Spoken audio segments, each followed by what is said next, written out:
Hello, everyone. Welcome. It's 2022 right here in the city of Philadelphia, the United States of America. Welcome to another broadcast, the 35th edition of the Issues Room. My name is Volcano Shelton, live here this New Year's Day, my birthday, my celebration. But I have some wonderful people in the house, as you can see here in Sonpon. Is here to contribute to the show. Rivercess Pro, Thomas Adwajie, and my man Deron Joe, aka Deron Joe. We'll keep it like that. Wherever you are, we want to welcome you in a special way, and we say happy New Year to all of you, our viewers and listeners all over the world. Join us right now from Australia. We have fan base, Asia, South America, Africa, of course, yes, Liberia. We say welcome. It's good time. Gentlemen, happy New Year to all you guys.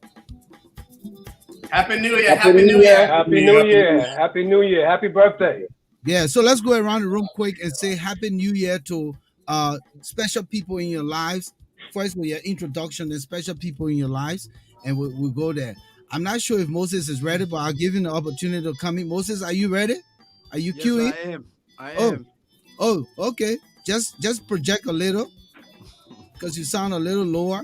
I mean, listen, Yeah. this I is not am. a laid back thing. This is New Year now. I Right? know. We're in the Yeah. New Year. Let's celebrate. But let's start with our guests here quick. Theo Sonpon, 1 minute, and then tell us what the New Year means to you. First and foremost, I'd like to say happy birthday to you, Volcano. Happy birthday to Moses, Sandy, and the rest of the crew here tonight. You mean to say Happy New Year to them? I mean, absolutely. So again, when you think Yeah. about the new year, it is a beautiful thing to be a part. But I'm when you drinking green tea. green tea, good. So for me Uh-huh. personally, I'm grateful to God for my family, my wife, my mother, my kids. My wife has been a big inspiration to me. I'm just so excited about what lies ahead come 2022. I think I will remain very consistent with what I want to do.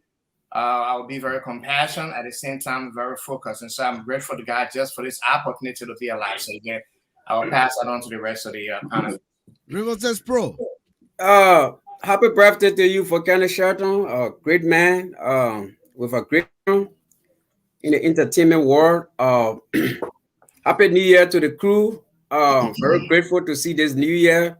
Thank God for my family, despite of everything we're going through, COVID and every other ills. We continue to bless God. We continue to ask for His guidance and protection upon our lives. Thank you. And can you imagine how much double you're gonna do 2022? Oh yeah, the people said that I'm up the week. So they say when we start next week, it's a non-stop. The killing All right, Thomas Adwajie. Hey, hi guys. Volcano, I want to say happy birthday. I want to say happy New Year to you. I want to thank you for all that you do.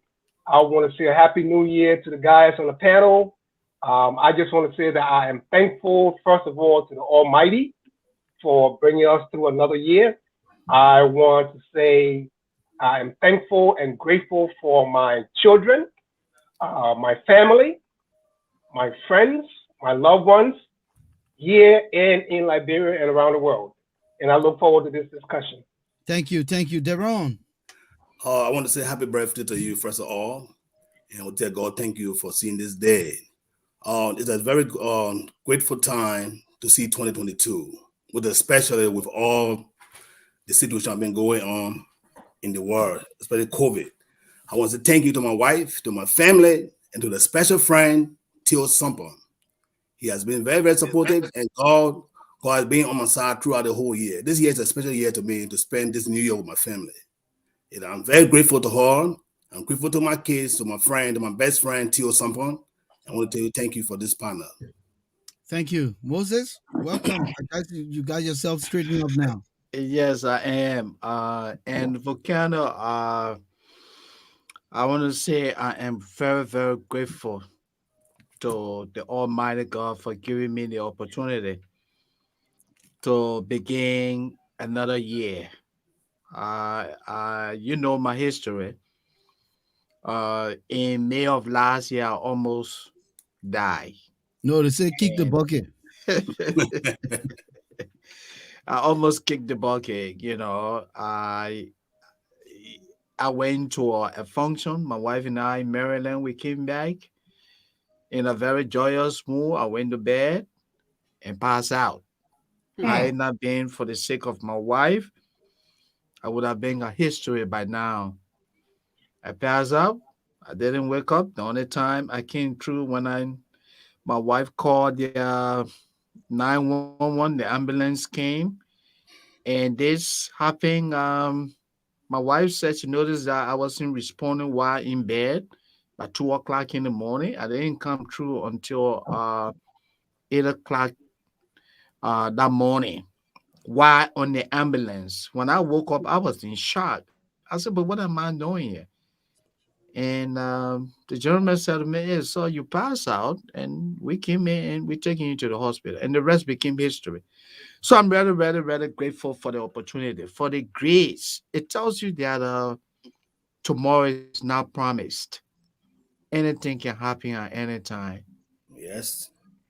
Before this broadcast, a friend of mine called me from Philadelphia. Can you imagine, for Canada? A couple last evening, a Liberian couple, when they crossed over, as we all do, um, they were celebrating New Year, calling all or telling people that hey, they made it through. And when they went to bed last night, the husband passed. Hmm.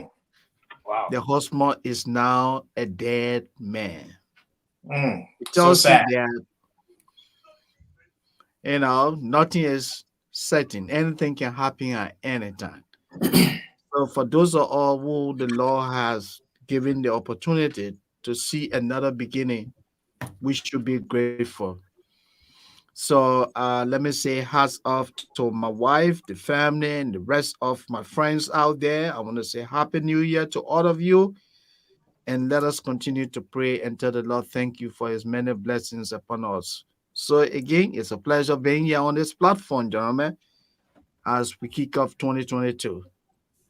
Thank you. Listen, you Amen. guys can share Amen. the link now. We're live. Let the folks know so that they can come in. I haven't seen anyone in the chat room yet. That doesn't mean that people are not watching us. So it's just that the fact that sometimes people, um, in this kind of festive season are busy doing stuff and they don't have the time to come in. But again, if you guys are out there, come in the chat room. Let us know you're there, and this is an opportunity for you to just give thanks to God, give thanks to the people around you. Just crossing over the hump, like Moses said, this man went to bed and it's no more. I'm grateful to see another day and another year of my birthday, and everything has fallen in place over the last year. There were some uh, shortcomings in terms of death in the family, death in acquaintances, death in relatives, death in friends, but amidst it all, we were able to pull through. And so there's nothing better than giving God the glory and honor for all he's done. So, gentlemen, the show begins. And just before we go around the room, let's just do one little entertainment Facebook. We don't own any copyright to this song. It's by Liberian artists. So I think that gives us the opportunity to be able to play this song in celebration this beautiful New Year's Day. So please don't shut us down or anything. We have no copyright. Detour, my way. I wanna do it my way. Let me live my life. Oh, yeah. I wanna do it my way. The money can I'm not gonna push do you water. away. The money can push you away. If you get money, say you not get, you more enjoy your life. Don't worry about the haters and boy, you more enjoy your life. Sweet, sweet, sweet, papa thing. Everybody wanna do that thing. Sweet, sweet, sweet, papa thing. Yeah. You got your own, I got my own. You got your life, I got my life. Don't tell me how to live my life. Thank you. I wanna enjoy my life. Oh, I wanna do it my way. Let me live my life.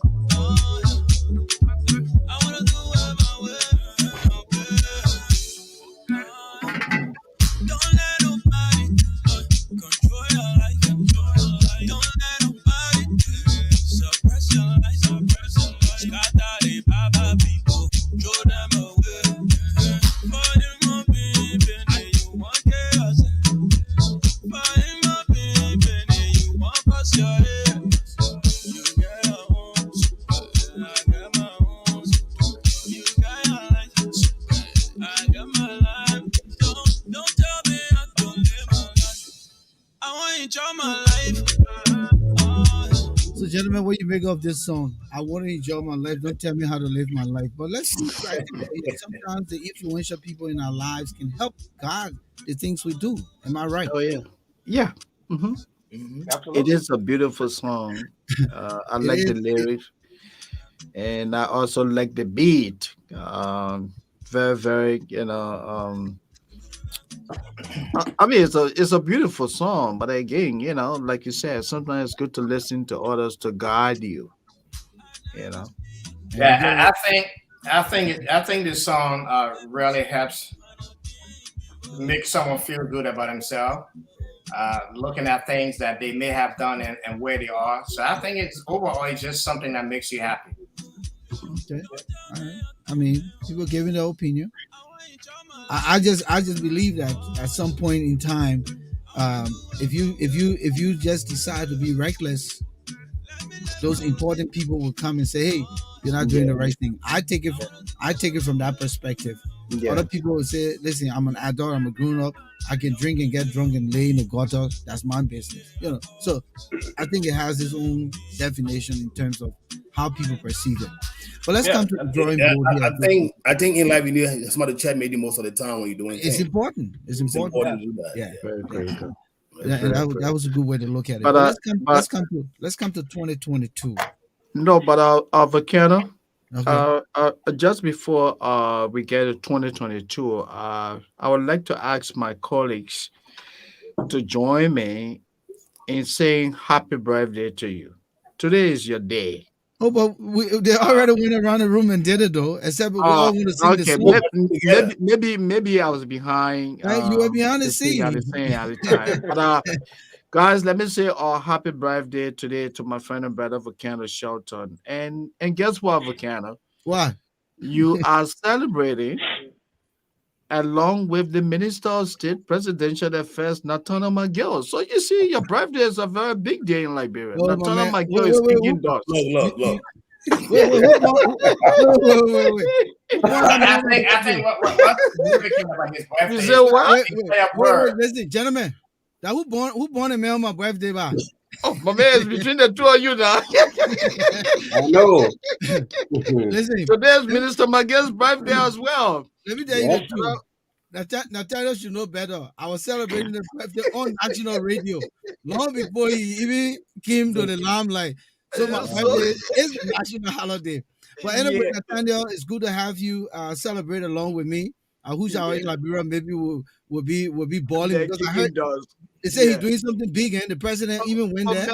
My man, shaking Monrovia, man. So, Let me my say, man, I want a president by here. Just go to any party. you man was at McGill House, today chilling. Okay. Yeah. Anyway, good to have another celebrant in the month of January and the day of New Year's. But Yeah. Nathaniel, we wish you well 2022. But yeah, thank you, Moses, for bringing that up. And I just try to throw that humor in there. But like I Yeah. said, 2022, you usually say that 2021 going in oblivion, even though I said that it's a Yeah. part of where we come from and we'll remember some of the good and bad things. But let's discuss 2022 here. What is the outlook? What is the anticipation for our country, Liberia, before we come to the global pandemic and all of that? But let's just start with Liberia. What is it that you're looking forward to? We're about to go through a year, potential of pre-campaigning, and then 2023 will get louder. But for each of you in the room, what is it that you're hoping to see different in 2022 for our country? Because when you wake up every day, Theo, Rivercess Pro, all kinds of situations. Just the other day, people were laying on the airplane, holding the plane hostage on the Roberts International Airport. I'm hearing that the potential other institutions will be going on a go slow strike because the salaries are not forthcoming. But then we hear Finance Minister Tua come boldly and tell the world that the people are being paid, and so all these things happening. But what is it that we're looking forward to for 2022? Let's start with you, Thomas Adwajie. Wow, that's a huge That's one a right big there. one, right? That's a Yeah. big one. I mean, I don't want to go back, but when you look at 2021 and as far as the people can see, nothing happened.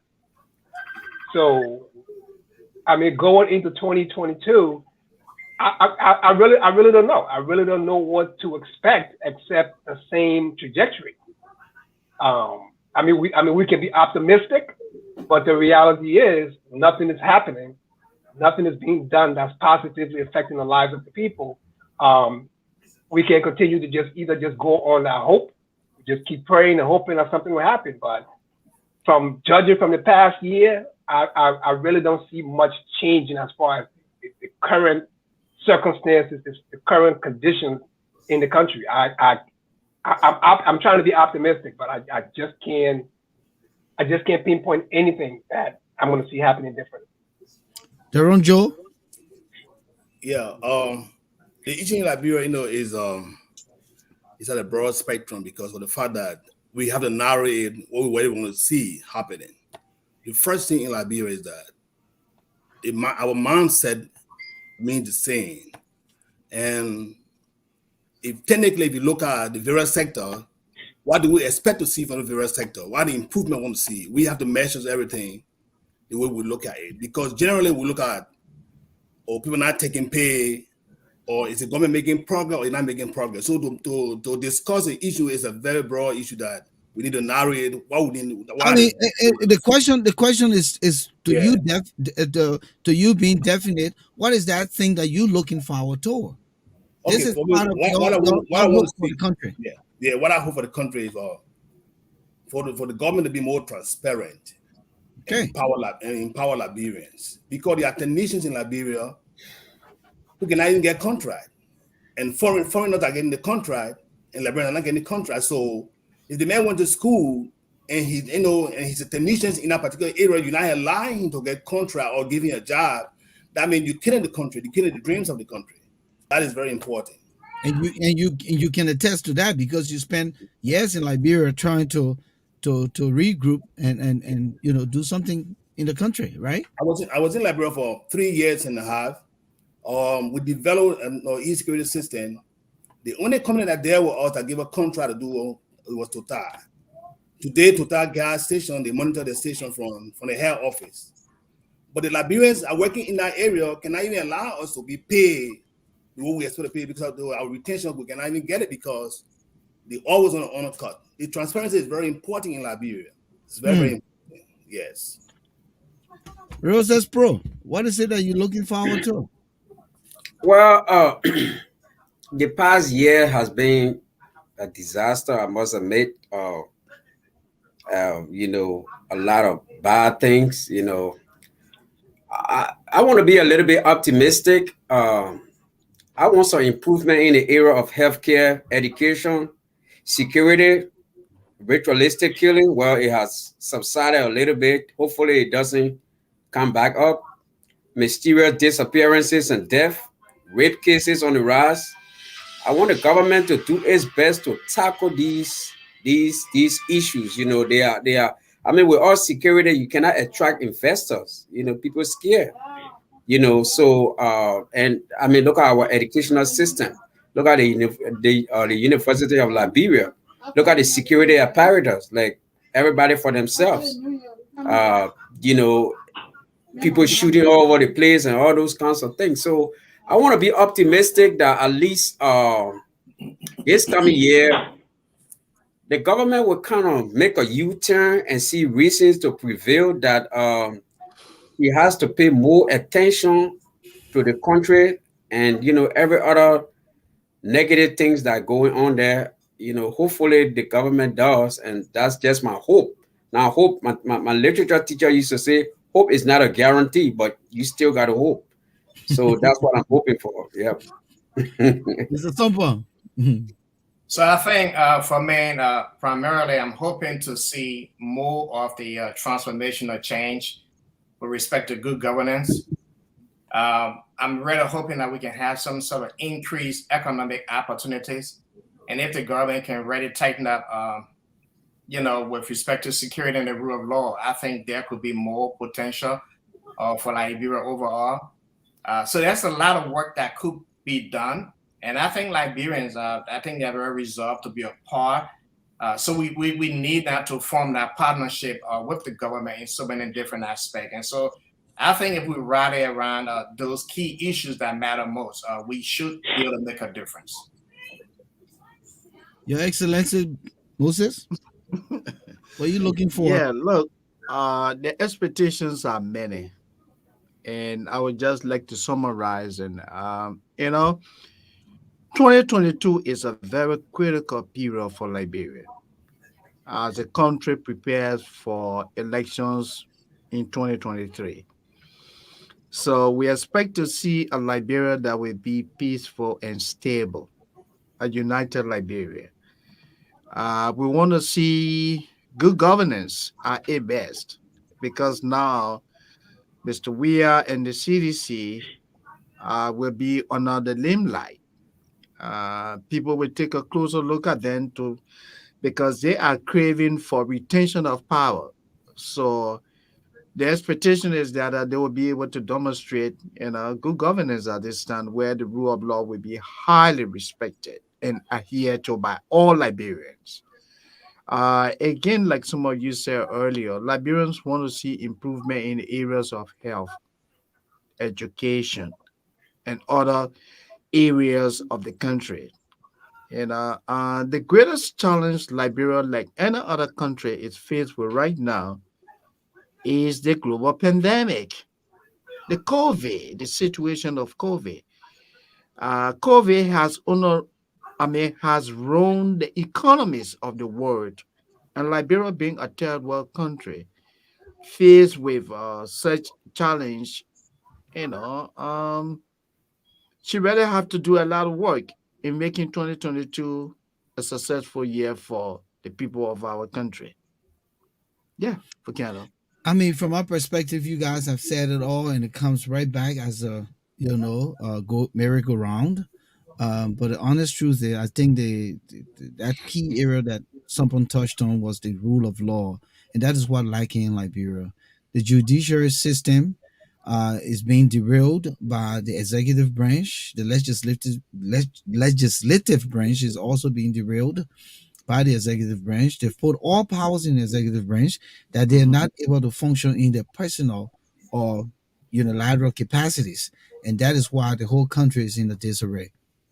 But if 2022 comes forth and these things that we're talking about here can be put, on the table and examined, and people can get serious about making these transformation, then of course the country can get back on a positive trajectory. The pandemic has an influence, but if we don't work enough as a nation to do the things that we're supposed to do to keep our core values in place, then of course we're always going to blame something. And in this day and age, people shouldn't be casting blame. People should be strategizing. People should be strategizing to change the dynamics of the content of situation that they're faced with, rather than say, "Oh, the COVID is the reason why our economy is in the drain." No, Yes. you have a green country, you have timbers, you have iron ore. So when you come to the table to negotiate, you should be negotiating for posterity, not negotiating for the presence and the pockets of people. So these are the kinds of things that people should begin to think with. I saw videos last night. You wait until New Year Eve or New Year Day, and then you clean in the city in the night. Well, how many of you saw that video? So you knew Christmas was coming. You had a whole month of November. You had a whole month of December. You made no preparation for cleaning. Then on New Year's Eve, you're in the dark cleaning water side. The trash Yeah. is as high as three-story building, but you're cleaning in the night. So what is the preparation? So many of the things we miss the priorities of doing these things and taking care of these things. And it's because people just don't care. And I think 2022, my hope is that people will care, that people will prioritize, that people will be serious about where our country should be, where it should go. And of course, the what you call oppositions, they need to work hard if they mean business, because I'll tell you, Liberians are a very peculiar people. Charles Taylor said it. He said there are three people in the world: the white man, the black man, and the Liberian And the man. Liberian man. So Jatu Sia Morris is the only one in the chat room. She just said, yeah, now 4 years with nothing to show. So Rivercess Pro, Okay, let me just where are people touch. pointing, man? Huh? Let me just touch on something you just said. Go ahead. In terms of the COVID, okay, I mean, to be brutally honest, what impact did COVID have on anything that's not happening in Liberia? And you're right. Development, crime, whatever you name it. COVID has nothing to do with anything that happening in Liberia, because you go to Liberia, it's like COVID. What COVID? And then Thomas, you know what? You said something important, and everybody will come in the room. In fact, COVID has boosted the economy. Yeah. $150. We don't know where this money going. It's not accounted for in the national budget. Where is this money going? And this money is being generated at the national airport, but yet airport contractor and workers are going on strike. Yeah. $150 for more than a year and a half, going to 2 years. And Volcano, COVID has improved. Volcano, if I can just come in defense of the government on that. Oh, okay, good. You're coming to get job. 2022. We'll call you. COVID, the situation of COVID is not unique to Liberia. It's a global problem. So businesses doing business with Liberia being impacted by the pandemic will not go to Liberia to do business. That's what we're talking about. And that affects the economy of the country. Liberia does business globally. And most of these international businesses, they themselves are struggling. Look at the unemployment, the global unemployment of businesses as a result of our COVID. Do you know the number of businesses that have shut down? Were there any deals? Liberia is not an island of its own. Liberia is part of the global society. So when these things happen globally, they impact the lives of Liberians as well. That's where we talk. That's where I'm coming from. And the top managers in Liberia will understand exactly what I'm talking about. And I'm a strong critic of the administration, but I'm just being human here. Okay. Yeah. And I agree with what Moses said. When you think about the impact globally, right, with COVID, it does trickle down to Liberia. Absolutely. And so you really can't exclude that from any opportunity in terms of development economically. It certainly impact the country overall. Rivercess Pro? Yeah. As far as the COVID, the gentleman said it. I think COVID might not have a direct effect on the government, but it has an indirect effect, like Moses said and Theo said. Like I was watching the little documentary, and now they're saying that America is being more like an isolationist state. Like they are more focusing on themselves now. So now, if you look at the rest of the globe, you look at the European Union, they are worried about their own citizens. So like a lot of stuff that they're supposed to do outside, they're like, hold on, we got to see about our own. And then it indirectly affect those third world countries. So that's why Liberia and other third world countries going through right now. And that's why the president should stop making music and focus, because 2022, the guy cannot make no more music. Seriously. Daron, what you? Volcano. I'm sorry. Go ahead, Jerome. I agree with Moses and Theo has to say. The COVID is affecting Liberia for the fact that you cannot do business freely with Liberia when the situation is not improving. Mm-hmm. So for the fact that we must just pray that we can curtail this situation to see 2022 to be a best thing for Liberia to improve in various sectors that we are trying to discuss right now. So that's it. All right. So many things we have to talk about, but let's Okay, go let to me another. just jump in one Come quick here. second. Come here.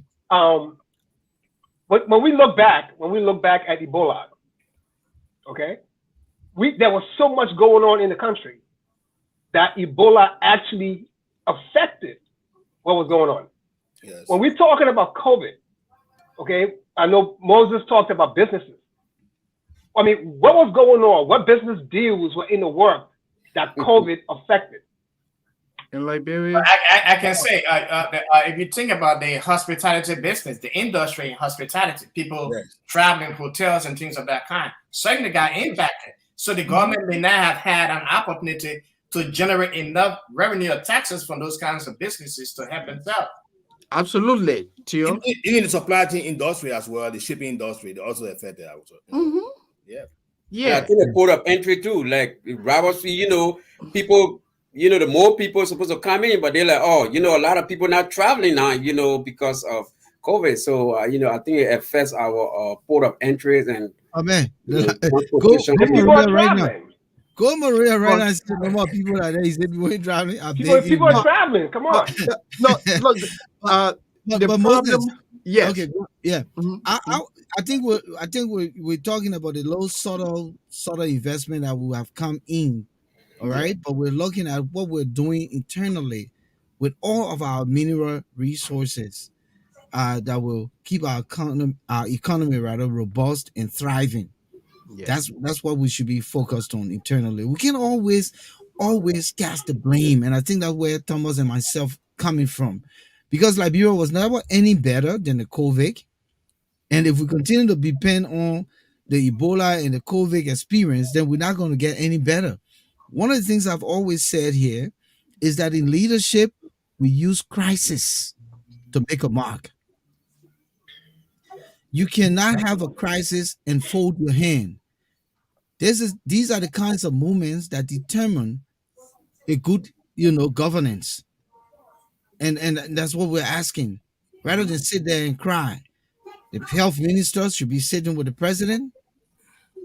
The lands, mines, and energy minister should be sitting with the president, because those industries can still be functional. You're looking at the videos trending in Liberia. People barely wear masks. People are not social distancing. People don't give a crap about COVID. They don't. So But I don't see the adverse effect so much on the people rather than the economy. And so that's why these people need to come in the room and say 2022 is the year for us to rebound rather than continue to sit here and remain, uh, uh, stagnant and blaming the COVID. That's what But we're look, seeing. but look, Volcano, what you said just takes us back to where we started from. The issue of rule of law. That's one of our greatest problems in Liberia. There are protocols in Liberia regarding the COVID. Our challenge is what? Following the Non-adherence to protocols. those protocols. Mhm. Those who are supposed to be executing and ensuring that people adhere to those protocols are not doing so. Again, that brings into question the issue of governance. Our political leaders, do they understand what they do? And if they are not doing what is expected of them, then what can we as a nation do about that? Because we have so many people over there that occupy prominent positions. Like you were talking about the city government. Can you imagine? Today is New Year Day, and you clean up on New Year's Eve. All the time, yeah. All the time, yeah. Okay. What did you do with that time? Did you manage your time wisely? You go to the Roberts International Airport. I am told that individuals are breaching the protocol. People who have linked with higher ups in government, they sit in the VIP loan, vehicle comes and pick them up without adhering to the protocol. Then what is the government doing to ensure that such practices contained immediately? It comes again to the rule of law, leadership. That's what Liberia needs. As I speak to you, the problem we have in Liberia right now is the problem of what? Leadership. Liberia's foremost problem is leadership. People who are in positions of trust are not performing to the expectations of the people. That's the greatest problem we have. And you're right, but here Nathaniel Heron is saying that look, it is vitally important to inspire more optimism and hope as opposed to cynicism, like what you guys are doing on the panel. No, that's not true. There will be opposing views here. Yeah. Yeah, and I'm being practical. There are folks here who have said that the COVID is an impact, but we're still saying here that the government must take the lead. But then he comes back to say, um, but hope has to be accompanied with hard work. However, though, what are the hard work that we as a people are putting in place? So that question you need to help us to answer. Individually, people are trying their best, but the government has to take the lead, and that's what we're saying here by setting the national agenda for 2022. So we are seeing here, from my perspective, I'm asking the government to focus eternally on our raw material, on the business deal they transact to keep our economy robust, rather than sit there and fold their hands and say that, oh, the COVID is impacting everything because our iron ore don't have COVID, our rubber don't have COVID, our fishery don't have COVID. All of those important sectors of our country that should be robust in generating jobs, they don't have COVID. Yeah, but you and Moses rightly said that leadership matters. So when you think about all of the opportunities in Liberia, look at the farming industry, right? Agriculture industry. For many years, we talk about the vast opportunity in that space. Nothing has been done to help empower that situation, and that's a big question mark. You know, all we do is input, but we need to begin to export to even generate that kind. So we talk and talk about there's nothing happening. Leadership. Still, you can come up with a farm proposal right now for Liberian agriculture, right? They would know about the ideas. Because the first thing is that they want to make sure that what's in it for them. Exactly. I'll tell you a simple story. You know, you were in Liberia at the time when we're running after the water meter system for Liberia. That project, if you are giving a project, a water project to us, Liberia will generate $36 million in 5 years. I mean, $96 million in 5 years. And that project will impact us to employ more Liberians. We have foreign partners, and we have 3 companies. We draw down to 2 companies in Liberia. The Ben LBDI gave up a good credit note of $13.5 million. Till was in Liberia. And few Liberians will desire the fate of our company. Our company was the only Liberian company participating in that bid. We presented everything. You know what they wanted for us to do? To give them $600,000 before they awarded the contract to us.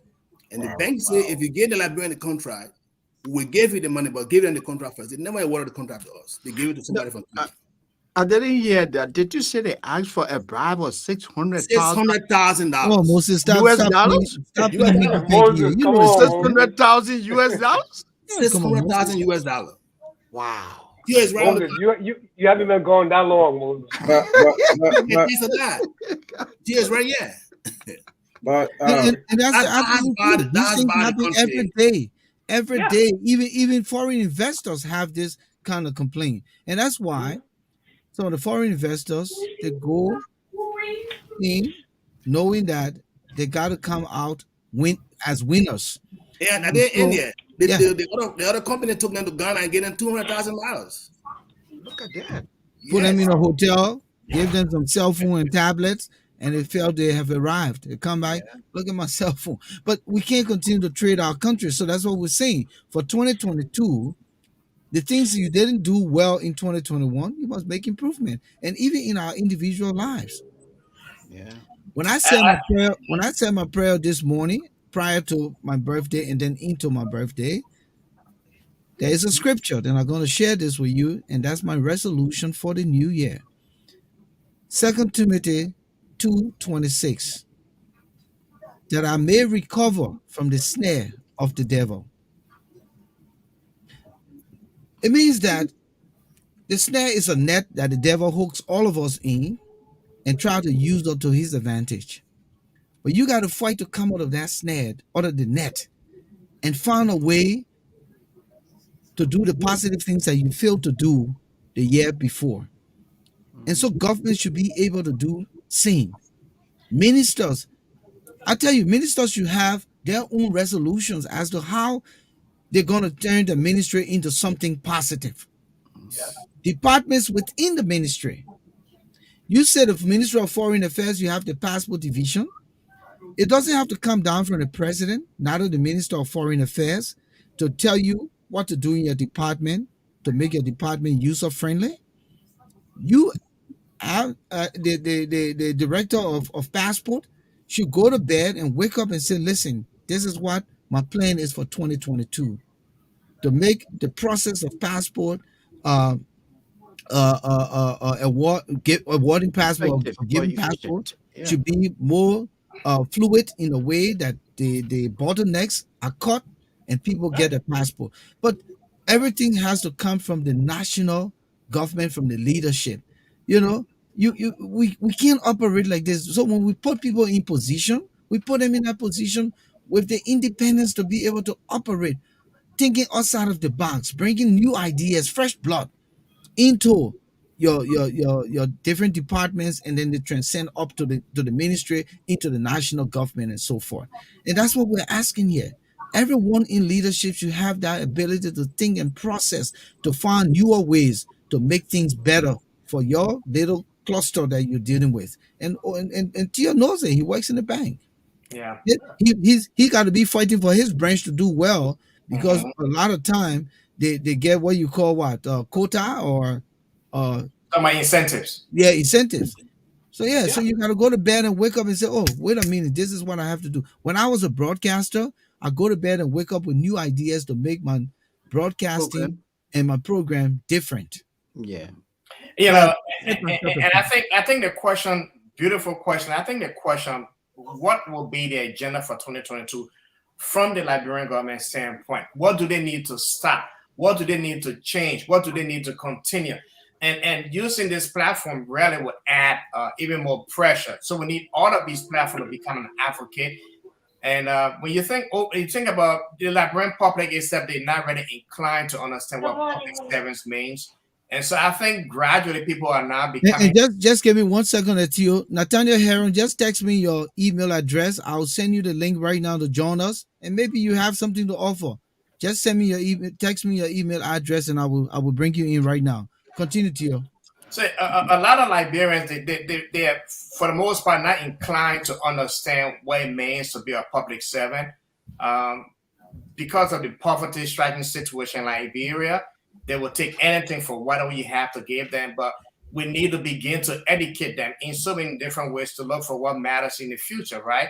We need to begin to hold our people accountable. And so that's why it's important that this election that's coming in, we need to make sure that these so-called leaders understand what it means to be a leader. You know, all of those qualities of leadership matters at this point in time. So that's a lot of work that we have to do. And I think all of these little things that we're doing right now, we're ready to add some sort of highlight on in terms of holding people accountable and making the best decision for Liberia. Yeah, you know, Volcano, yesterday when you guys had an interview with Dr. Cassell, you know, there was something interesting yesterday, and I was the fact that his helicopter issue had to reach to the Supreme Court. Yeah, you know, it was a little bit disturbing to me. And I'm sitting here, I'm like, at what point do these kind of incidents reach the Supreme Court? Because in the United States, they don't just take anything to the Supreme Court, you know. But then the fact that this government could not even issue this guy license or permit or whatever authority so he can fly his helicopter. Now I'm sitting thinking that, what if this guy has some friends, some investor, other people that want to come to the country? He already reported this helicopter incident. It's parking in Ghana right now because he does not have the permit to bring it into the country. How would these people feel? So all these things, you know, I was kind of disturbed yesterday, you know, at how low we have gone. That, you know, look, don't get me wrong. Helicopter is a big deal. I don't think I'll ever own a helicopter, you know, in my entire life. You might hit the lottery tomorrow, don't say that. You can do it. Nothing is impossible. Yeah, but you know, the fact that it has to reach at that point, when we're talking about rule of law, when you know, if we're kind of talking about resolution, people got to, reset. They hit that reset button. Say, no, we have been going this wrong way. We need to change course. At what point, like I said, Theo, hopefully. tell Harold to send his email address and text it to me. Let me bring him in. All right. He sent it to you and text it to me. Go ahead. That's a very good, assessment there by the Theo. Let me just welcome our man. We are doing in the house. Happy Sure. New Year. We are doing. I know you're hanging out with the family, but listen, we're here. The boys are here. We just discussing 2022, what the hope is for Liberia. Sandro B. Johnson, thank you so much for coming in. Leadership is about vision and responsibility and not power. Seth Berkeley. So again, share the link. Let's talk about this stuff. We don't want this government to come back again and don't have a reset button to press and say this is 2022. We're coming in with something different. It can be the same thing. Matter of fact, people don't even do evaluation. Everybody just do their own thing. And a lot of people, when some of us talk, people think that we're just being critical. We're just being cynical. Yeah. But we who work in environments, we do quarterly reports. These head of these agencies and these various ministries or what have you. These people, they don't present no type of report. Nothing to show. And I'm hearing somewhere where people are grading the government and people are grading the president, and this person is getting an A and this person is getting a B. On what metrics are these people being graded? Yeah. It's incredible. Yeah. Moses, you want to say something? Yeah. Look, I let me just piggyback on what you said earlier and what Thomas also said. Earlier, I told you guys that our biggest problem in Liberia is the issue of leadership, and I'm sure you guys will agree with me. Most of our people who work in Liberia, let's say in the public sector, you may have someone who works as a director with a team of individuals that report to him. And when you direct a unit, it means you supervise, you dedicate responsibilities, and you manage other people who make sure that things are done. A lot of these guys go to work with no sense of direction. They go to work when they want to go to work. They rarely hold supervision with their staff, because if you're going to supervise people, you yourself should know what the job duties and responsibilities are. A good number of our people have no clue in terms of what the job duties and responsibilities of the departments that they themselves head. So if you don't know that, if you cannot do that effectively, then how do you manage the people who report to you? As a result, most people in the public sector go to work, stay there for a couple of hours, and go home. There's no job performance evaluation. Thank you. Annual reports are not rating. Quarter reports are not rating. But yet, at the end of the month, the Ministry of Finance is looking for money here and there to pay these people. Then, where is the productivity? And they expand the government. They expand the government beyond its elasticity. Yeah. Everybody got to, there's so much patronage. But Moses is absolutely correct, because you think about Liberia and you think about leadership, right? What are the tools and resources given these people? Yeah, to training, the human development aspect. There's none. And that's a very serious gap. And when you have those kinds of gaps, what do you expect? You would not be productive. So until we can wrap ourselves around training, empowering people in a certain way, it's still going to be the same old situation around, and so I think there's a lot that has to be done. Theo, all of those things are important, but when you expand the government beyond its elasticity, because I'm the senator, I can hire 5, 6, 7 people in one ministry, just send people all around the place, because everybody got to be on payroll and doing nothing. Then you kill the economy. You got to shrink government to the size that it can be manageable and efficient. Absolutely. So some people go in the office. Mm-hmm. Some people go in the office. They don't even know what their function is for that day. Absolutely. They just go in. They don't know what they have to do. They have no agenda. They have nothing. They just go sit in the office and go home. You stay for There's no productivity. Yeah, no there's productivity. nothing. There's no productivity. Yeah. Theo, you cannot manage a sector when the leader of the sector in that sector is playing a catch-up game. Yeah. Catch-up game for the same, but you're trying to self gain is a motive for the fact that so those who working underneath you and you're not showing an example, they're not going to work. They're not. But then where's the oversight? Who's responsible for oversight? Exactly. So But the man who doing oversight, my Christmas, my Christmas, again, I'm gonna leave my man with something. so the catch-up game is that look, my man, I gotta build 5 houses in the meantime, man. So I don't need no accountability. I gotta buy the car for my girlfriend, so I don't need no accountability. So they just do what I want to do. So Yeah. we're not moving forward because the mindset of the leader got to be changed. Yeah. Yeah. If you You don't know, change our mindset, we're not going nowhere. and you know We what? can have all the discussions, give all the variables, give all the the whatever we want to do. The mindset had to be changed. And you The know, attitude to be able to Darren, change. you're right. Darren Joe, you're very right. And I continue to say this. Many of you who've left this country, I'm tired with America. You were one of the people who were saying it. And you went home with the energy to work and to bring your own business. And look at the frustration they did to you. Yeah. Now you come here now to start all over. If I took that same chance, it would be the same thing. It's the same If thing. people don't respect their own, this No. president said Liberians will never be spectators in their own economy, but have not created any kind of environment that will motivate Liberians in 6 months time. and do business. So the practical truth here is that the question is who's monitoring? The person who should be monitoring is making music for Colasco, is making Christmas song.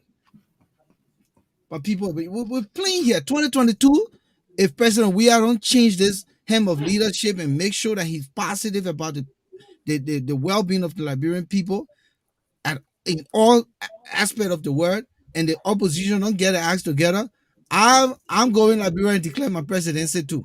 No, because this is what it is. You depend on people to lead your country. Yeah. You know? It's sad, when you look around West Africa, and Ghana could be a great example in terms of how they come, from many years ago. Look at what's happening in Rwanda. They had a civil unrest, almost pretty close to 1 million people die or so. Why are we so different? Why are we so different? That's the question. And we do have people expertise in so many different areas, but because people are so corrupt, right? We just can't pass that point. People are not true to what they say they are, and there has to be some level of accountability to put in place. The whole system has collapsed. Governance is a very serious thing, and no one is paying attention to that. But I think the more we talk about it, the more we do, hopefully it will resonate with the people responsible to do these things. Okay. Just before anyone else speaks, let me just tell them the viewers the lines open. You can call 404-272-2808 just to tell us your personal resolution for Liberia. This is not about the self now, it's about country. What is it that you hope for your country in 2022? We want you to call in 404-272-2808. This is the Issues Room, the alternative media platform here on Facebook, YouTube, Twitter, and the Issues Room page. We broadcast 7 p.m. Eastern Standard Time on Tuesday, Friday, same time. But today, because of New Year's Day, we're having a special broadcast here in the house this beautiful day here in the U.S. Theo Sonpon, Rivercess Pro. And as soon as I said the lines are open, someone is calling. Let me take this caller. Caller, hello. You're calling from Texas. Welcome to the Issues Room. Yeah, thank you very much, Volcano, and thanks to your colleagues, on the platform this evening. Happy New Year to everyone. Yeah, tell us your name. Happy New Year. I'm Kesali Dama, and I'm calling from Texas. Welcome. Welcome, Listen, Kesale. quick. What is it you're hoping for Liberia for 2022 with everything that happened in 2021? I think for me, I have just one major resolution for Liberia, and I think if that can work out, I'm sure we can go forward. And I think that's the biggest problem Liberia is faced with. That is eradication of corruption.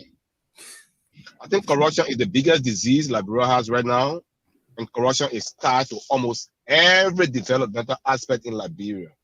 If we can eradicate corruption, I think Liberia can be on a better footing to do whatever we want to do. Other than that, we're going to stay the way we are. Okay, That's our biggest resolution. thank you so much. Send your happy birthday, or rather happy New Year, out to Message. 1 or 2 people. Oh yeah, I want to do this Happy New Year treat for my beloved wife, Teresa Ndaba. I left her home not too long. And to my family and friends and to the entire Mama Liberia. Wish you well come 2022. Thank you. Thank you for calling. We appreciate you. Spread the word. Tell people about the Issues Room. Make this your alternative media platform where we discuss the things that matter. Sure, I always follow. Thank you. Thank you. Gentlemen, Yes, yes. as I think quickly, so Moses Sandy, the host Thomas Adwajie, Rivercess Pro, and Darren Joe, we're here discussing the things that matter. We're making resolution for Liberia when the government should be making resolution to lead the country in a more positive direction. So, like Theo said, these kinds of conversations are necessary for all media platforms across Facebook and YouTube to continue to do this so that we can begin to lay some foundation for the government to begin to think as to where it wants to take the country come this year 2022. Moses. Yeah, no, I just wanted to piggyback on what the caller said earlier. He talked about eradicating corruption. I know corruption cannot be eradicated, but it can be minimized. And I think the government should begin to take action to make sure that public sector malfeasance is minimized. I mean, tell me, Volcano, as we discussed today, we have a situation at the NEC, the National Elections Commission, and that is an integrity institution. The chair of this commission is being probed for conflict of interest. She was linked she was accused of presiding over a bidding process, and she did not disclose her family tie to a company that won the bid. The NEC awarded more than $182,000 to Tuma Enterprise, a company which allegedly has a family tie to the chair. While this probe is going on, which of course has become a distraction for the commission, yesterday there was this news report that the chair herself now has accused another commissioner of the NEC, Commissioner Sayle, I think Floyd Sayle. And the allegation is that Mr. Sayle illegally inserted into the NEC 2020-2023 national budget more than $2.8 million. So then where are we? We're talking about a commission that's supposed to supervise and conduct election for Liberia come 2023. And I'm saying this because the issue of corruption in Liberia is so pervasive everywhere you turn. So how do you expect the international community to invest into the NEC when you have a chair herself that now is struggling with credibility problem, and the commission itself is struggling with credibility problem? How do we move forward, gentlemen? That's my question to all of you. Yeah, very, very serious concern. Integrity is top on the line. I think the government should have suspended her immediately. I don't know if they've done that yet, but that in itself is very troubling. When you think about elections that matters and what's coming, there has to be some action taken by the government immediately. They will have to go in and probe accordingly to just get to the bottom of this. This sounds to me like fraud all over the place. And for an institution like that, that is a disgrace to the government, and it's really going to impact us overall election partnership. And Theo, quickly before anyone else come in, but Bill Travis still has his job with the NPA corruption scandal, right? Oh yeah, He has his job, right? yeah. We can't cherry pick. We can't cherry pick when it comes to persecution. But yeah, we go. Maxwell Kimaya had a sexual harassment a case on him. He was confirmed to be foreign minister. So, what message are you sending to the international community? Should this guy Mixed be taken message. seriously, rather? When you No, don't it respect should be across the humanity? board. It should up. That should be. It should be flatly across the board. That's You what know. I'm saying. So many of these things, people just take them for granted. Yeah. The more you continue to put lid over the negatives of your society, you only shutting your country off to the international community. Absolutely. Yep. Yeah, but that's a total disgrace, to be honest with you. When you It listen is. to what's happening, it's really shameful to even Very read shameful. some of the things that come out of the election commission, and clearly conflict of interest, violation of the laws, and everything. There should be something very strongly done against those And folks. even if it's scandal, it still has to be probed to the very Yeah, depth until, and then bring the resolution out to the people, to the Liberian yeah, people, and say, listen, we did due diligence to the process. Mr. right, Kimaya, the sexual harassment allegation was false. He is set free. The same yeah, for Bill Traore, the same for Dereada Brown Lansana. But Yeah. you can't be cherry picking around the place, putting lid over the very important issues that continue to create image problem for your country. And then you sitting there, my Christmas on y'all, I Timayo, think this is not cool, man. but, and I know again that they really can't go into details, from the Justice Ministry, but they should be able to tell the public in terms of what action has been taken and give some sort of status quo on pending investigation. No one knows nothing, and that's the thing, no one knows, and we got to try to figure things out. But I tell you though, they're definitely going to need to fix the NEC situation, because if not, the international community will not support NEC, and I don't think Liberians will be prepared for what comes in 2023. But then let's throw this devil advocate here. Do you think then that stalls the possibility of holding elections because the NEC is incredulous and you can't do anything about where it stands? And then the president said, "Listen, we don't have a robust in NEC. It's not credible. We got to find time, and so we delay." Many of these things can No, come back. but look, Volcano, this problem is solvable. And if I were Mr. George Weah today, come 2023, the future of Liberia is on the line. Given all what is happening at the NEC, and I know the chair occupies a tenure position, and the other commissioners themselves occupy tenure positions. If I were George Weah today, I will intervene. I will bring those people in. We look at the records. We get to the core of this matter. And if it is determined that somebody actually broke the laws of Liberia, Hold on, Moses. Mhm. Caller, I will come to you. Just hold, caller. Continue, Moses. Yeah, so as I was saying, I called them in. We look at the records. We look at the situation at the NEC. And in the interest of Liberia, I will act. I will ask the other to resign immediately because she has embarrassed the commission. What she did, if it is true, it's a crime. So that is nothing negotiable. She will be asked to leave. If she refuses, I dismiss her immediately. Any other commissioner linked to dishonesty at the commission, I will also dismiss you immediately and ask the Ministry of Justice to prosecute you. That's how you proceed. This is about the good of Okay, the guys, country. let's just hold the thought quick and bring the caller in. Yeah. Caller, welcome to the issues room. Your name and where you calling from? Hello, my name is Nima Williams. I'm calling from Minnesota. Welcome, my man. We're discussing Liberia here for 2022. What is it that you're hoping to see different for 2022 for Liberia? It's the resolution for the country. Yeah, pretty much. I want to say thanks to every one of you guys on the platform, and happy New Year to you guys, because you all are Liberians, so we all represent Liberia.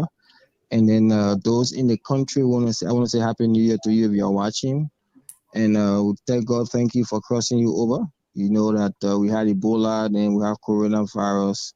A lot of our friends, family, relatives, loved ones didn't make it over to 2022, so we are grateful. So happy New Year to the country, happy New Year to the government, the three branches of government. I think it's about time now that those three branches of governments get up, look up, and see what is good for Liberia and go for it. And just to say one thing, I know you guys been talking about election commission. Our country is part of. Our country is part of. Not bad of in a sense that it can be fixed, but bad of in a sense that we all talk about leadership, and we have not found that leader that will come to really help and make Liberia where it should be in this 20. I know we are almost going to the 22nd century going further. So our 21st century life, all of us young people from 20 years old going to 40, you can't see any improvement whenever you look at your country and want to see leadership. You can't find that. So we lack that. I think we need to go back to where we can build leaders in our country that will see the country for what it is and what it should be, then seeing the country for what they can get from the country. But I want to say thank you guys for still speaking up. We got to continue to talk, because it's only about talking, people listening, and only about listening, people try to act or do what they hear and listening to. Thank So you. I want to say thank you so much and have a wonderful, happy, and prosperous new year. Thank you, my brother. Thank you for coming through. We Thank you. appreciate Thank the time. Spread the word. Tell people about the issues room. Look, gentlemen, we're gonna go to 6:30, which is an hour and a half. Our usual broadcasting is the 35th edition. We still have time, but I think let's hear from the other guys a little bit now. Thomas, Deron, Rivercess Pro. Yeah, yeah. Volcano is I don't know. I don't want to sound too. Isn't the election commission an independent body? Because I heard Moses talking about the president stepping in and maybe dismissing people and hiring other people. I mean, The wouldn't that be president like? appoints. The president appoints. The president appoints, And they and get that person confirmed. goes through confirmation hearing. If they become the choice, then they Mhm. have a 10-year position. So it's the same president based on something that is contrary to the calling or the position You can that remove is them. incriminating to the image of the elections commission. Then the president has the power to Power. dismiss. So in Oh, this case, if this is an embarrassing situation for the elections commission, it's the same like the LAC or a LACC. Just any of those kinds of institutions that should be integrity institutions. Yes, the president does make the appointment, and once they go through the confirmation hearing, he still has the power to dismiss. Let me just add, but the House itself has that oversight responsibility. The House and the Senate. Am I correct? Yeah, in some instances, yeah, someone is responsible for oversight responsibility.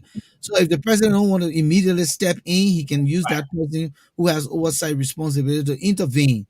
And then when it gets to that point where the matter cannot be resolved, then somebody is saying, yeah, the president cannot dismiss any member of the commissioner. He does not have the power to dismiss. For real? yeah. That's why I was kind of wondering because I What don't Jackie know. Bruce is saying. But what wasn't it the president who appointed that person? The person was not appointed by ECOWAS. The president was not appointed by the Carter Center. The person was appointed by the president. So they were serving at the will and pleasure of the president in as much as their position is tenured. And so once they violate, the code and ethics of the elections commission, something that is corruptible, then I think the president has the power to step in. So Jackie, I think you need to revisit that thought. I mean, this goes back to once again the accountability issue. There are things going on in the country. Nobody is being held accountable for anything. There is no rule of law, and these things are happening right before the people's eyes. These are not things that are going on behind closed doors. These things are happening right before the Liberian people, and these people continue to do these things. And to me, it just makes me feel that these people are honestly telling the Liberian people, look, we don't give a damn what you think. We don't give a damn how you feel. We're going to continue doing the same old, same old.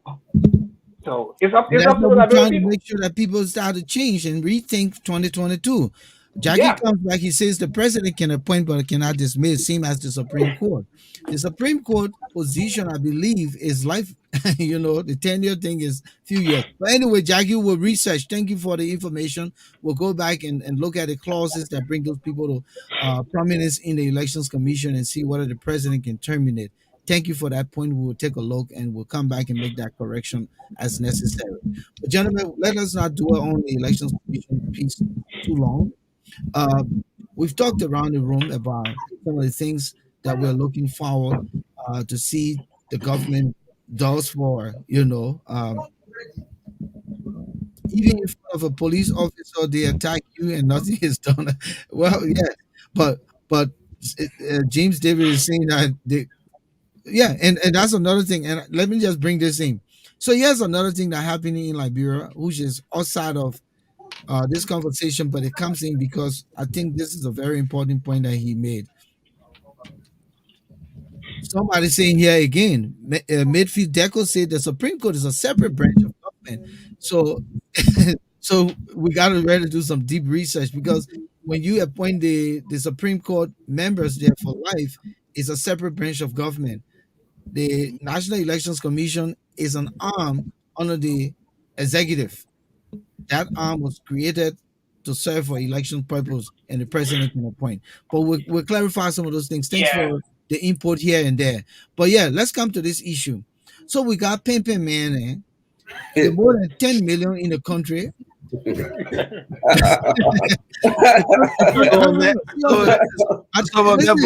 want to pick a fight with a Pimpin' Man? And James, bringing this up. I wanted to talk about this, but I was holding on. But yeah, thank you, James, for bringing this up. So the Pimpin' Man, they're more than 10 million. But the population of the country are 5 million. So you can imagine at 2 to 1, right? The people drive all kinds of way or ride all kinds of way. They hit you and they fall down because you in car. When they hit you, they will fall down. As soon as the men fall down, all the men in the car is around your car. They jump you, so they beat you, they damage your car, or even asking questions. The police can't do anything about it. Gentlemen, this is true story. Deron Joe, you were in Liberia, you know. Thomas Adwajie, you've been to Liberia, you know. Yeah, I've seen it. How do we manage this kind of situation in 2022? There's a major issue for you and myself who go to Liberia following all the rules.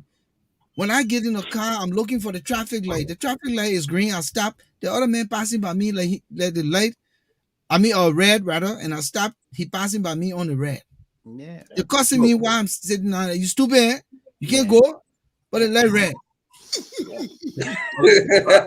I will tell you something, right? As serious-minded people in the serious city, you don't allow the motorcycle to be all around the city. It should be outskirts of the city. Prior to the election in Liberia, Craig Massacre was the police director, and they make sure that the president said, "Look, people are dying every day in the street. Motorcycle hitting cars. They die. We need to regulate their movement." So what they did, you cannot enter Monrovia City. From ERA Junction, you can't be dropping to the junction. You take a taxi, you go to town. But now you allow them to go by in the city. They all on chemistry brush you all over. That's how we can control it. Because the pimping man also giving the policeman something at the same time. So the police cannot even regulate anything. And some of the things is because of vote. Yes. You saw Nathaniel McGay going around and play the picking and build convoy around here. Exactly. The picking can create convoy for you. And the people are dying. Representing the men and create convoy for you. Because they're hungry. That your vote right there. So they turn the blind eye. So, but you know what? I think what could potentially happen in this case, right? The dissemination of information out there, the PR purposes, they need to do a better job with the community.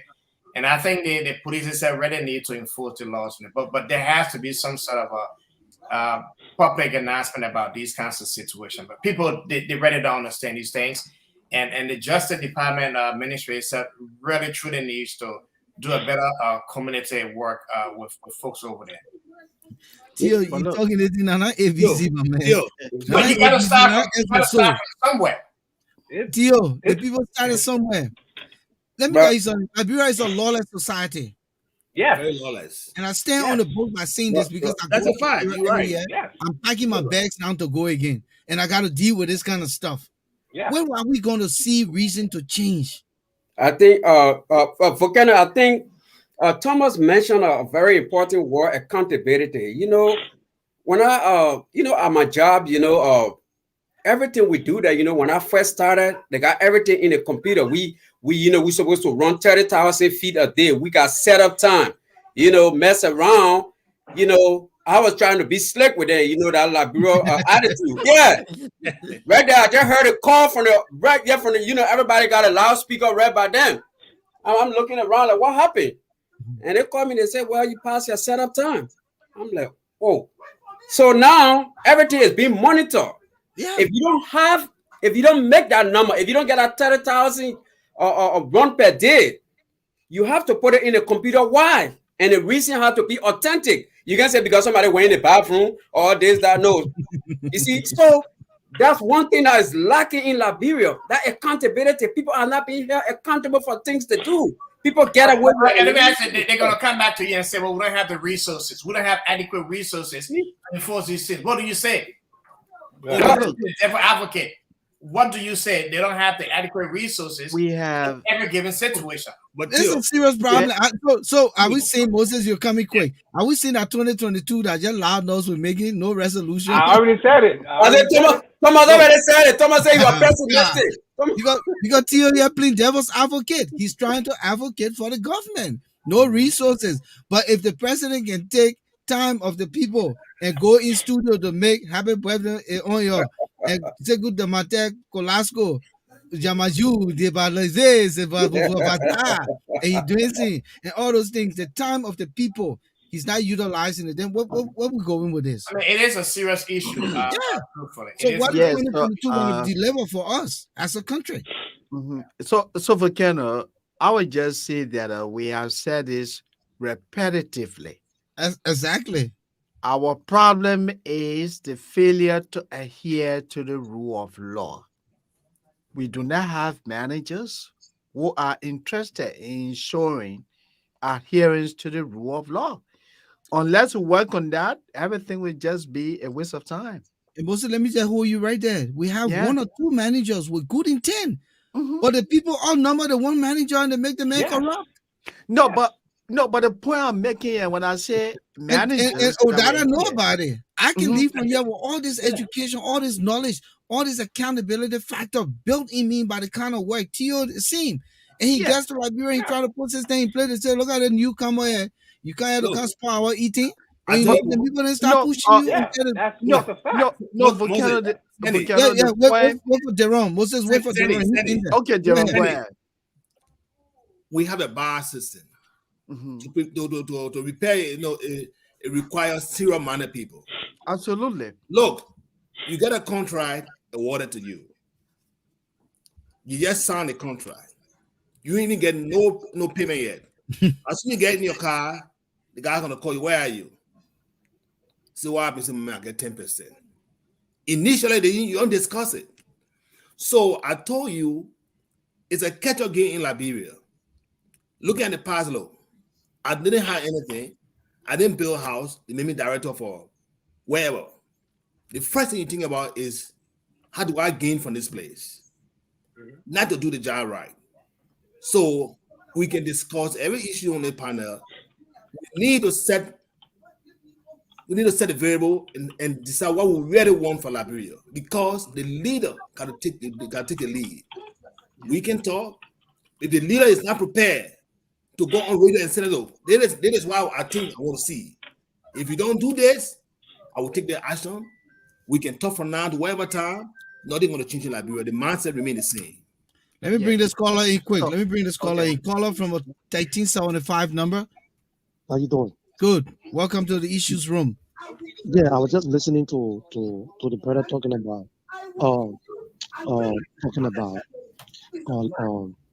managers. I don't know if you go to the village, people can already change. But if you look back, right, and you go to the village back in the days, the people conduct themselves over there with no resources. They don't have the resources. But you would notice that when they say the parliament chief got to speak, people listen. When they say the town, some of the town you go in the town, they gotta be swept. It will be some of the villages you go there is clean. They come together and they do everything. So there can be, nobody should sit there and talk about resources. Resources. The first thing you got to understand first what it means by rule of law, what you need to do, what we need to do first.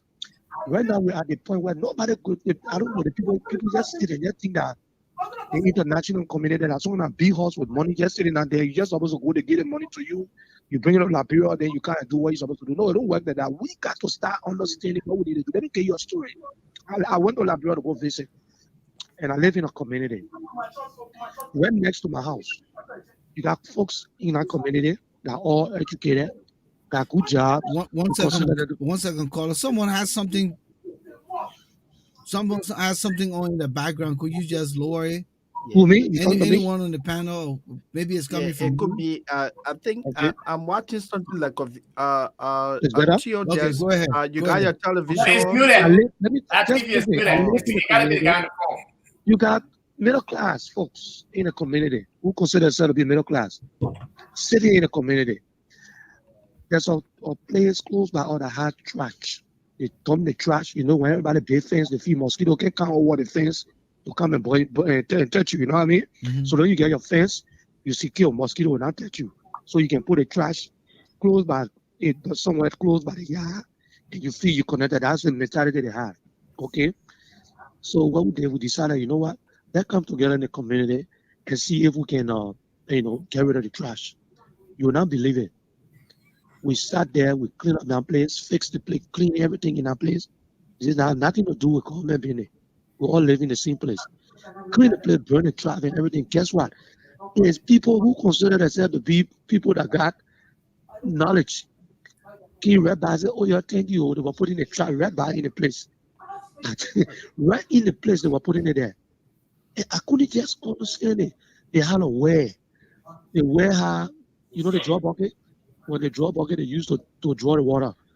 When you got hole in the bucket, you will not get the water out of the well, right? Mm-hmm. That bucket been there. Everybody draw from that where the bucket been. The draw bucket been having a hole there for decades. Nobody And the won't people buy a will come in. bucket. But man, the people will come in water quick, fast, quick. To fill the bucket, and you stay hours doing that. And I'm sitting here looking at the people. Something is wrong. So the thing is that resources, sometimes we can just look right in the same community, look among ourselves, and we can make things happen. People are just not willing to. People say, oh, we're the Liberian people, we're voting for the wrong leader. No. Let me tell you, everybody right now, as the play where we are right now, nobody can tell me, say, whether the man correct or man correct. We got so many candidates in the race right now that you can follow. If you're waiting for the 2022, the 2022 and you think in the leadership we got right now will change, you got a long time to wait. Thank you very much for the show. Thank you, my brother. Share the word. But listen, gentlemen, this guy said something. I dug a well in Pinsville on GS0. I dug the well, brand new draw bucket. I put it in. The neighbor come, they send the child, no supervision. The man dropped the draw bucket in the well. Then they all looking at me. I'm from America. I'm a but nobody can go and buy the little, the oil gallon where they can cut clean it up and make a draw bucket. So I don't want you to draw a bucket. So I said, the way here, you want to draw water, you can draw about. So now I finished drawing my water, I kept my bucket too now. Then people started finding way to find their own bucket. But this is the kind of country we find ourselves. People leash on people. My brother, the men were eating before you got to Monrovia. But because you're from America now, no food in the house. Yep. No food in the house. Everything seems to stop. And that's what happening in the government sector. That's what happening. Like this guy said it, right? He said you're taking the system from the US to Liberia can only work in the private sector, not in the public sector. But The things that you and I have learned here, and we think can make impact in our different sectors within national government. My brother, you be dead tomorrow. I just told you. Volcano. And I was just touching that real quick, Volcano. Yeah, go ahead, Thomas. I always talk about that one man thing. A lot of people always talk about one man. And I tell people all the time, one man cannot enter Liberia as a politician and make a dent. It's like throwing a pebble in the ocean. Okay? One man cannot make a difference in that system because the whole system is so corrupt. I mean, it will consume you. Even if you know you are a good, honest person, the system will consume you. And that's why I always tell people, one man cannot go in that place and make a difference. I'm sorry. They will kill you the next day. Yeah. Wow. Yeah. Kill you the next day. Well, look, so Volcano, what I was saying earlier is that in order to effect a change in Liberia, it has to be a collective effort. It cannot be, oh well, Volcano is this and he's going to come and do it. It has to be across the system. Yeah. That if you went to LBS, if the system is everybody go to work 8 o'clock, it's 8 o'clock. If you go to LTA, it's 8 o'clock, it's 8 o'clock. And people are holding people accountable across the society. Yes. Sorry, hold on. You're coming. You'll continue. Caller, please hold. I'll come to you. Just hold it. I'll come to you. Finish your train, Moses. Yeah, so the point I'm making is that adherence to the rule of law has to be a collective effort. Everybody has to be on board. You can't say because you're director and you have a different standard for other people and people that are not close to you, then you have a different standard for them. No, you can't do that. But Moses, before I go to the caller, let me tell you something. Samuel Doe, when Samuel Doe came that national anthem play, he passed it. Yeah. You stupid to get on the street. Yeah. What's up? When Charles Taylor, president, that national anthem come on, he passed the law. You stupid to get on the street. No. Ellen King, she made a mess. Then Joe, I can't talk. Yeah. And we just the leader says the truth. Gentlemen, let me explain that. We all grew up in the Doe era, the Taylor era. We know what we saw. Yeah. You understand me? Let me bring the caller in, then we'll come back to that point. And you're right. It takes the leader to set the tune, my people. Absolutely. Caller from a 7845 number. What's your name? Where you calling from? I'm calling from Harrisburg, James Davis. Thank you, James. Welcome. Yeah, just what your last statement. I think the problem in Liberia starts from the leadership. Yeah. It's not the people that are down there. Liberian people are very easy people to deal with. When the police people use tear gas and disperse the crowd on the street, where they go, all of them can run away. They'll run away. But so, you can't tell them say you won't be my people. You're sorry, they will start throwing rocks at you. It not happened several times. The people will run away. But if you got president from January to December, you can only go to union address one time in a year. The other one is making social music. So what you say everybody to do? Why everybody play music all on the street? Everybody open one small shop, open music. The example I usually ship container to the Liberian, right? My container usually open near ERBC. Where ERBC said the people kill their shooting. I gotta call police. I gotta call backup. The police person now went to ERBC booth. They ask them what they say, they don't come and continue. You didn't get gas. But hold on. James. Yeah. ERBC is my old working place. The security you see to ERBC, the only there for ERBC, they're not here to man continue. Okay.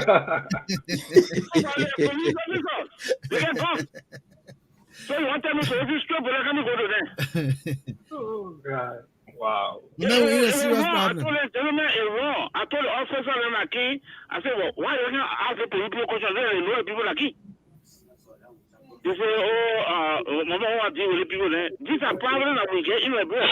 Even the police officer, they say they not get anything. But the way they respond to you. So I go to police and they say, well, no, not get gas in the car if I won't get no our union people here. This is how they're going to answer you. So how the problem going to be solved if our leader cannot take the lead? Everybody taking under, they call it tailing to me, oppositely, they call it tailing. Everybody put Serene on the car. Everybody gets Serene in wherever beside the president. I said, only president and vice president should use Serene. But everybody is using Serene. So how you say the country will go be good? No, I see Tesla driver all using Serene. Yeah. Tesla driver. Wait, you making the thing. Pimpin got Serene. I've seen Pimpin with Serene. All of y'all on the show, y'all know y'all see Pimpin with Serene. But the Pimpin man coming behind me, I got scared, my man, because programmed to be a friend when we hear Serene in America. Right? Yeah. You driving, yeah, sorry, you jacking. He said when I'm speeding or something, right? Because we program. I see the paper man. I said, oh, look at that junkie. I can't scare me that for nothing. You know, but my man, at the situation. Thank you, caller. We're going to the next caller quick. 7712. Caller, welcome to the show. Yeah, thank you, Volcano. How you doing? We're great, man. The panel here, we're discussing a resolution for Liberia from your perspective. What do you want to see for 2022? Thanks to all the panelists. The first thing I want to see in Liberia 2022, I want to see rule of law. That's the first. That's my resolution for Liberia, because I listened to previous caller, the saying that it should be a collective effort. And then, of course, it has to be a collective effort. But when you look at Rwanda, how many presidents we got in Rwanda? Only one president. Look at how far they have gone. Look at how far they have gone. So, as other people say, I listen to the boy who narrated the story about the village and his community. It is a leader that makes a difference. When the leader is on top of the situation, people will adhere to it. Who can keep Morale City clean? Mary Bro. By the time Mary Bro get in the street, you see the city clean. How many Mary Bro? One Mary Bro. Joe Tate. You remember Joe Tate? Joe Tate was a police director. He was not city mayor. No, I just seen. But when Joe Tate come in, you know, it's serious. Yeah, so I mean, like the other guy was saying, the president needs to start making music, and he can only go to the UN assembly to address, but he does not care for the Liberian people. The mistake that we made 2017, we got to educate our people who from the diaspora, but all the people in Liberia depending on us. We got to educate them, let them vote right this coming 2023. Because if they make the mistake and re-elect George Weah, the session will be like 12 years. It's not going to be easy. So my resolution for Mama Liberia is rule of law. The police are reckless. And I say reckless. All the security apparatus in our country, everybody want money. They don't care. They don't protect and save life. They only care for people who got money. You got money, you got law. People hear about QNet, where they were raising $1,000 from students. People, they said they were going to send it to Cyprus. Yes. But some of the children in Cyprus now they're stranded. No food, no job, no school. Yes. All right, let me take this caller. I got to take this caller from Britain. There's an international caller. Thank you, my brother. Call back the next time. Join the issue room. Make it a part of your daily routine, okay? All right. Thank you. Thank you. The caller from Great Britain, welcome to the issues room. Happy New Year. Yeah, Happy New Year to you too, Shelton. This is Linford Goer from Norway. Linford Goer, my old former workmate, my man. How you doing, man? Our media colleague. Linford, welcome to the issues room. Yeah, Moses Sandy, man. Happy New Year to all of you guys. Thank you. You know, I'm listening to the show, and then one thing that caught my attention is, the setting of rules by the leader. You know, everybody, especially countries like Liberia, everybody looks up to the leader. So whatever the leader does, people will, tend to follow. And so when we talk about setting rules, people will not understand the importance of it. You see, those of us that live in the Western world, you see that we live by rules. You say, like, remember, ain't no time. For those of us that live there, you think we no time? No time. We got to be the work on time. Hey, man. We no time like hell. When they say you got to be there 7 o'clock, man, you there 7 o'clock. You will not say, like, remember, I no time. And then, like, for instance, we abide our rules. You like, there basically seems not to be any rules. Even when you're driving, if you see empty police car parking on the road. Oh, you slow down. And you drive it, you slow down because nobody got to tell you say that policeman over there or slow down. You will slow down. In fact, don't even talk about policemen. Just the traffic sign. Like most time, when I'm teaching some of my friends to drive, I tell them, I say the road we're driving on the road is talking to you. They say how? I say look at the marking of the road. What the road says? It says 50. You got to slow down to 50. When you reach certain place, say over 50, you got to go. So, but there's no rule in Liberia, not practically nothing. So people will do any other thing. And let me tell you one thing. When I first into Europe, when I was in Africa, it was quite different. Where we thought the leaders are above the rules. Okay, when I came here, it took me I don't know how many years to even get to know who was the prime minister here. Okay, because you don't see the people going with no. The king here, because we don't have president, we got the king and then the prime minister. When the king is in the traffic. Are you in Norway? Are you in Norway or the Netherlands? No, I'm in Norway. Okay, in Norway. Okay, good.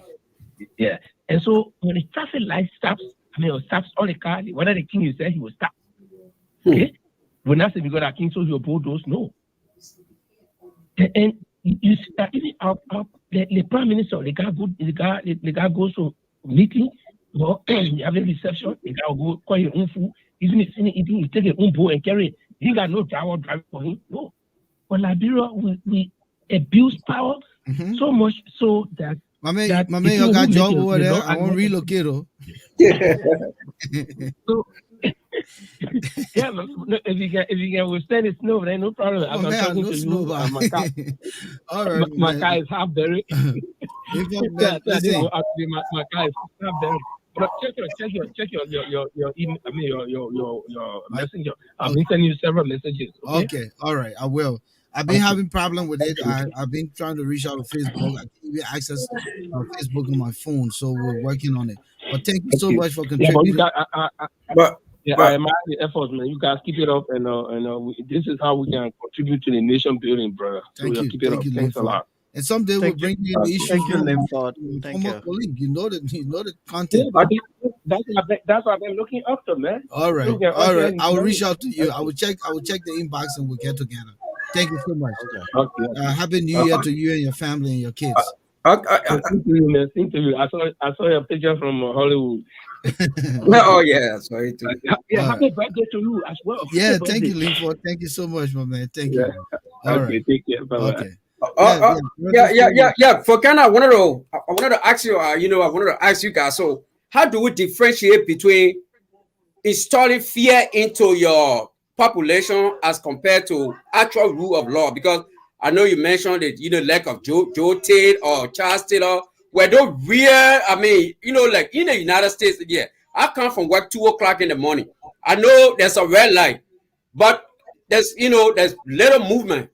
But I will still stop at the light, even if police is not there.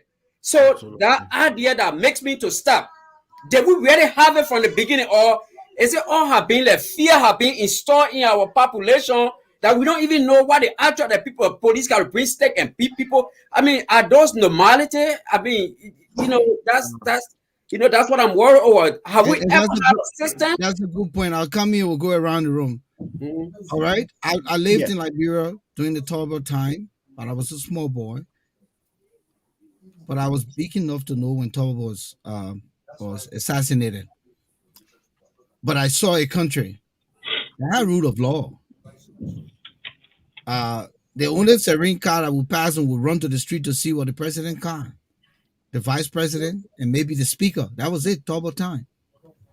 Then President Doe came to power. It changed a little bit because some of his PRC people wanted to show power. And that's when power started to change. Because these guys, they didn't know what power was, and then they got drunk with power. And then power started to become manhandling the people, right? But in the scheme of those things, we still had a respect for rule of law. We had police officers who would issue tickets. We had road signs. We had traffic lights, even though they were far in between.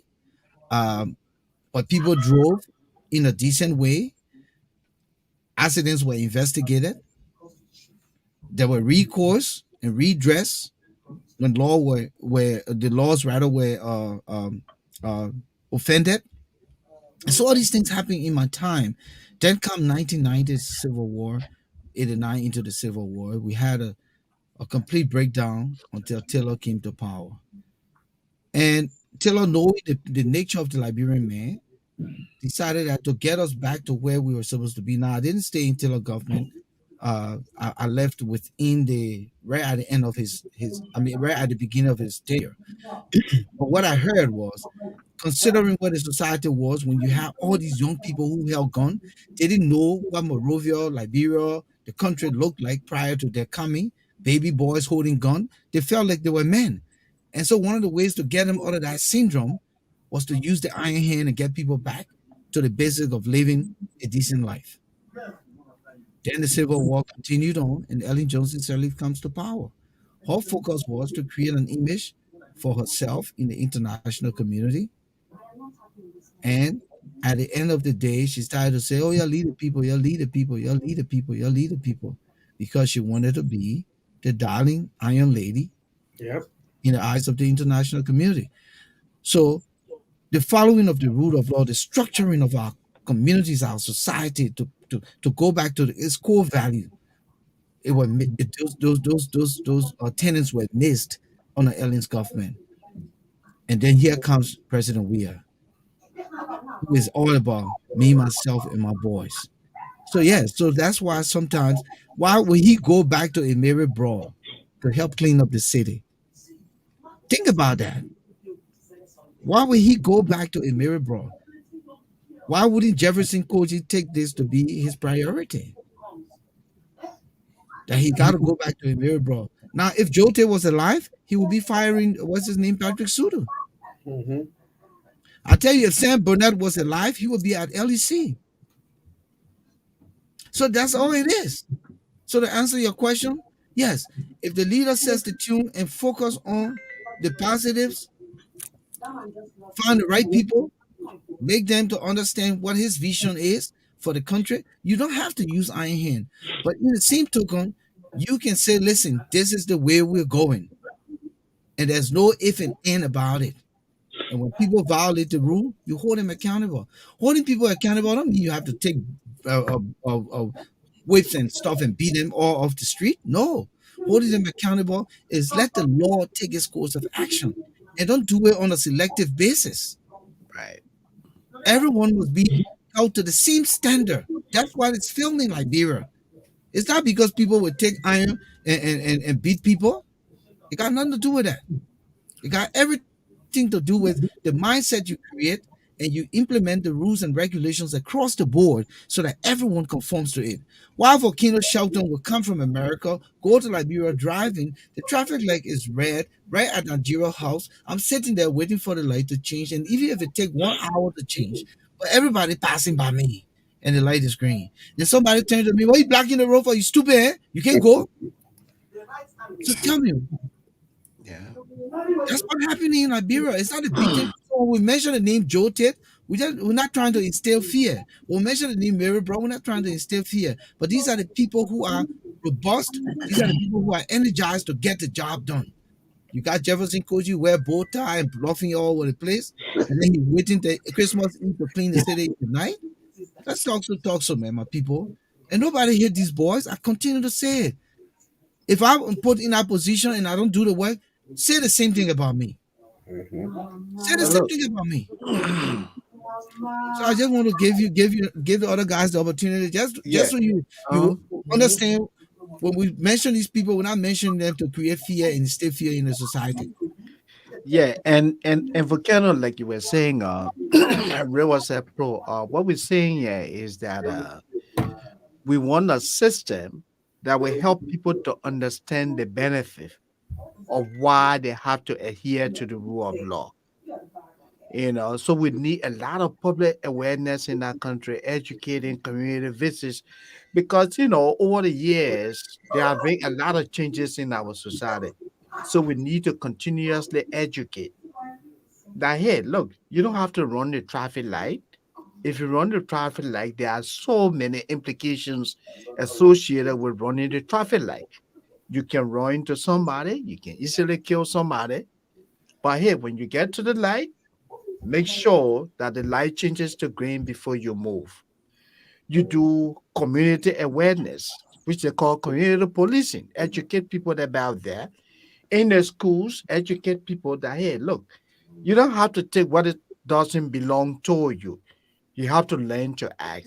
And then people who are in managerial positions, They themselves are adhering to the very laws, are adhering to those laws that they expect people who honor them adhere to. When you do that, then the system will work for everybody. That's what makes this country a great country. You said it. You get to a traffic light 1 o'clock in the morning. You're still waiting because you know there's no policeman sitting there. But if you run that light today, tomorrow you could run that light, and while moving, and you see that there's a police car behind you. Yep. So you have been trained to that. That's what we need in our country. In addition to But that, let the system work. The Let me system bring must let me work. bring John Carr Harris. Yes. John Carr Harris, if you don't come here on the topic and you start something, they must go quite a lot. So John, you live. okay, Yeah, how are you? John, you got a lawyer monitor in the background. Don't come here on the topic and you start something. Yeah, John is Yeah, monitoring gentlemen, himself. how are you guys? Yeah, welcome, my man. What's the resolution for Liberia? That's the topic. Oh, my monitor. Okay, hold on 1 minute. I please. told you ever since the lawyer. John. There you go. Am I okay? Yes. Thank you for coming in. What is your Yeah, resolution? gentlemen, you for- guys are doing very well. I What's your listen to all resolution for 2022 for Liberia? the re-election of George Weah. No. Oh. Okay, let me just say Joke. Anyway, Man, Joy is entitled to his opinion. Yeah. yeah. on priority of issue. I would like to tackle the issue that has to deal critically with the president being a musical president. Okay. In the American history, because we always relate to the America, in America's history, in a World War, during the World War, American presidents called for music. Thomas Jefferson always played the violin. During working time, he did it. He played music. He released lots of music. John Quincy Adams was a flutist. He used the White House to sing at the leisure period. He sang a lot of music. The records are there. John Tyler too was a flutist as well. He played lots of music. He played the violin. He used that even at presidential time. Richard Nixon was always playing the piano. He was celebrating in the White House. He released lots of music. Check the record. Go follow. Woodrow Wilson. Okay, he was a very likable president. Always dealt with music. Even during the war, during World War I, while the war was at its thickness, he told the war, he told people in the White House, bring music, let's play, let's dance, let's celebrate. That whole White House musical at the time. Calvin Coolidge, equally played music. Bill Clinton, okay, many times he let up you're playing the saxophone. He released lots of saxophonic music. So those guys were all playing down to Barack Obama. His era. Many times you either play basketball or something like white football, but he used the White House to play music, release music, and all of that. So it's not strange. Why is Liberia is strange? The man does it to be election period. What problem with that? That's the man's pressure. Obama liked rap music. Did you see Obama in the studio? Obama liked rap music. Did you see Obama in the studio? During World Wars, President sat in the White House. You don't like the White House. Yeah, John is off tangent, man. No, this is where we always have the problem. Yeah, When John you Carr. say these things, you got to give us chance now to come back. All right? Yes. You lay the premise for your argument why the Liberian people say George Weah is being a musician when other presidents have done sing, right? Yes. All right, gentlemen. Yes. Who want Let to me ask you real quick. Right. Again, John Carr, thank you so much for joining. So I don't believe anyone on this panel tonight opposed to George Weah singing. I think truly George has a passion for music, and we must respect that. But I think what matters is the demonstration, right? The behavior necessary to uphold the law. That's what's lacking from the leadership standpoint. So we need him to demonstrate the behavior that will help the people that should enforce the law and make Liberia a better place. I think that's where the gap falls, because he's not really demonstrating the behavior or implementing those things on the books to really help the country. I disagree. All right. So we're not going to go into a debate. Yeah, We'll give John you the has the right opportunity to to his be in this opinion. panel tonight. and you Okay, ran but away. let me get retract what Theo said. You can't let Theo go where you did it. Volcano. Hold on, Yeah, hold on. let Theo go where you did Hold it. on, let me okay, so just talk to Theo so we can move on with the conversation. Go Yeah, ahead. Theo talks about the rule of law. Whether elected or not, whether elected or not, the deliverability of the rule of law happens all over. Rule of law is something that every government struggles with. In the present, in the Georgia's era, okay, as we speak, you have lots of Liberians visiting Liberia. We got peace and stability presently going on. You talk about the rule of law. We agree the rule of law existed, or it exists, but it existed long time. That's a perennial problem. Okay? So we shouldn't pretend that only this government is not doing it.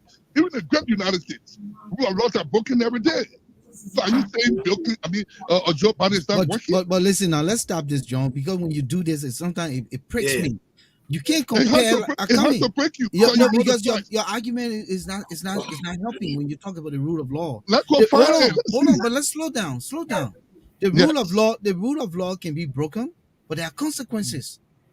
Yeah, but how many of the consequences being experienced in Liberia? No, but let him cite. But forget you need him to cite an example of what happened in the U.S. in violation. John Carr would need to cite something specific with respect to what's happening in the U.S. and Liberia specifically with the rule of law. And he gives some example.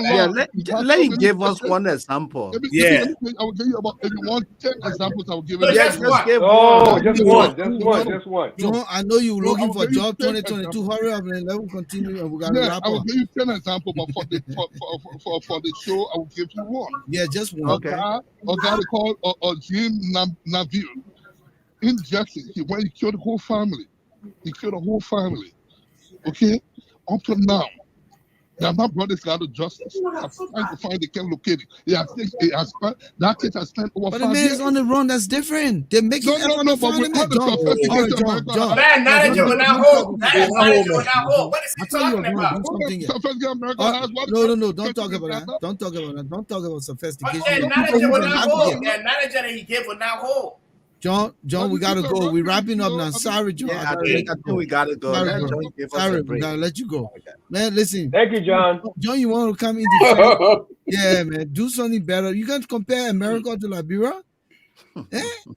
Come on, John. Don't do this kind of thing all the time, man. I know you want job in 2022, but let's stick to the issue here. But come, John, I know you don't want job. I definitely. Let me go, Puma. We're going 2 hours. Let's go around the room and wrap this up. I gotta go and relax. I've been up since, man. I'm tired. So let's do this quick and go around the room. Okay. Yeah. But look, let me start. Again, Volcano and Moses, I would like to say thank you for giving me an opportunity to appear once more on your platform. I thought that today was a very provoking conversation, but very stimulating in terms of ways that we can help to bring transformation change to Liberia. I think the more we do, the better it is for people to understand, be a part of that process. So we'll continue to advocate the best we can, but also be a part of the solution by sharing ideas and giving our expertise on these issues. So I just want to thank you guys. Happy New Year to the rest of the panelists. Again, thank you for hosting me. Okay. Thank you, Theo. Thank you. Thank you, Theo. Rivercess? Yeah, guys. This discussion was necessary. These are the kind of discussion we want to have. This is why I love the issue room. They always discuss things that affect us, on a daily basis. And these are necessary. We all want the best for the country.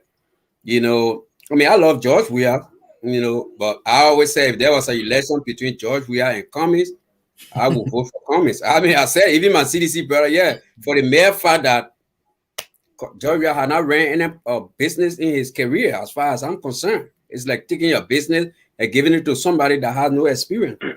So, we all want the best for the country, guys. So we just continue to pray, hope for the best. And all these things we explain, like the rule of law, like accountability, that people can be held accountable and, so the system can work. If the system works, it's better for every one of us and for the next generation. Thank you for having me, guys. It was great. Happy New Year to all of you guys. Thank you very much. Thank you, Rivercess Pro. Happy New Year, bro. Yeah, thank you guys. This is one of the reasons why I'm involved with the issues room. I promote the issues room because this is what we do here. We don't come here to fuss. We don't come here to pick fights with personal issues and all those things. That's not what we do here. We come here to discuss issues facing the country. I just want to say this. I talk to a lot of people on the ground daily in Liberia.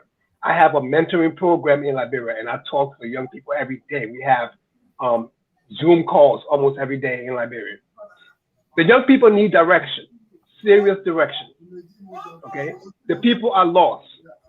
I have people telling me, why should I go and vote? Why should I stand in the rain? Why should I stand in the hot sun and vote when nothing is changing in my life? Okay, we have a lot of these young people who are graduating from colleges with nothing to do. A lot of the young women are selling food on the streets. A lot of these women are selling used clothes. Some of these young women are even turning to prostitutions. Okay. So as we look forward in this 2022, I'm just hoping, I'm trying the best I can to be optimistic that we will see some sort of leadership change in that country that will start to take effect, a positive effect on the lives of our people. Because like I said before, from what I'm seeing, from what I've been seeing, these politicians, they're like in one big gang. And they, like I said, they're telling the Liberian people, we don't care. We don't care. Right before your eyes, we don't care what you say. We don't care what you do. Because come the next election, you will be right there voting for us. So I just want to say, I just hope that we take our time to keep reaching our young people back home and keep educating our young people on the importance of the votes moving forward into 2023.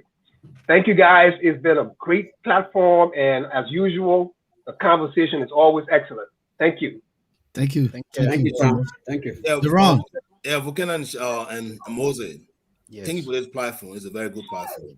I've been following it gradually, but today I had the opportunity to sit on the platform today based on your invitation. We discussed so many issues here that we catalog and we need to make a follow-up. And to do that, I think we need to create a medium to reach out to the individual sector that you have a point man that can discuss with, and let us see how we can help government, to checkmate on a lot of things, because 2022 is a very serious year for Liberia. The mindset of the people on the ground has to be changed. The government is not checkmate. Everything will go wrong. Election will not be held correctly, and we'll not have the right leader in place. This coming election, we got to take it very, very serious. This panel can help voters to make a better choice based on the discussions you bring forward.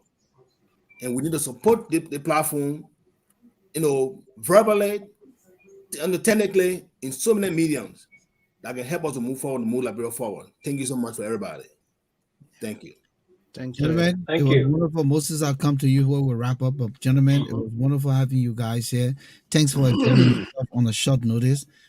We just wanted to have a conversation around what we believe for our country. And this country is collectively for all of us. 5, 6, 7, 8, 9, 10 years from now, we'll be fading off the scene. But what we can do while we still have the energy, the time, is all about the good for the country. We have said it repeatedly that the issues room does not hit the CDC government. If Alexander Cummings becomes president tomorrow, we'll do the same if he doesn't make good on his promises. If Daniel Cassell does the same, we'll say the same. Joe Boyka, who is supposed to be the Lord of leadership, if he does the same, we'll say the same. So it's not about, President Weah. It's about what President Weah fails to do. We've said this repeatedly. It's not about the person in Weah. We think that Weah is a good guy. We think that Weah has his own good intents. But when he fails to do those things and he continues to create a bad image for the country, we can't sit here and pretend. So there will be people who want to turn a blind eye and just praise. But for those of us who don't owe anything to Weah, and Weah doesn't owe me anything, we all owe it to the Liberian people. We'll come here, we'll talk. The most important thing, we should do it in mutual respect. We should hold ourselves professional as we disseminate these kinds of information and conversate on these issues. That's all that matters. I don't think Weah has a problem with me telling him straight up that you're making too much music when the people are crying. You're making too much music when the economy is in shambles. I don't think he has a problem. It's how it's going to be said. And so, gentlemen, thanks again. We can look forward to another opportunity. Let's see what the new year brings. And again, we'll wake up tomorrow to something new. It's every day. So thank you, guys. I'll let you guys go now as Moses and I try to wrap up. Thank you again. Go and enjoy your new year. Thank you so much. All right. Thank you, guys. Happy New Year. Thank you. Thank you. Thanks, guys, for coming. Yeah, Moses. So this is where we are, my brother. Yeah. It was a very interesting discussion, and the panelists contributed significantly. They did a great job. Everyone spoke with the interest of Liberia at heart. I think that's really commendable. Like you said earlier, there are people out there who erroneously believe that some of us hit the George Weah government. We don't want to see Mr. Weah succeed. That's not true for Canada. No, For everything I pray for that country and I pray for the government. Yeah, we want to see the administration succeed, but all we are saying is that Mr. Weah and his team must demonstrate leadership. They must demonstrate love of country, and we have not been able to see that. You know, as we enter 2023, let Mr. Weah and the CDC. Me 2022, Moses. Yeah, 2022. Currently, as we push forward with 2022, let Mr. Weah and his CDC prove us wrong by doing the right thing. That's all we want. And let me say thanks to you. And that's what I'm hoping for coming. Thank you. All right. Thank you, Moses. Great conversation again, right here in the issues room. Again, I want to say thank you all for coming here. We are Dole tonight. It was good conversation, always in the issues room. John Carl Harris, thanks for the contribution. Nathaniel Heron, rather.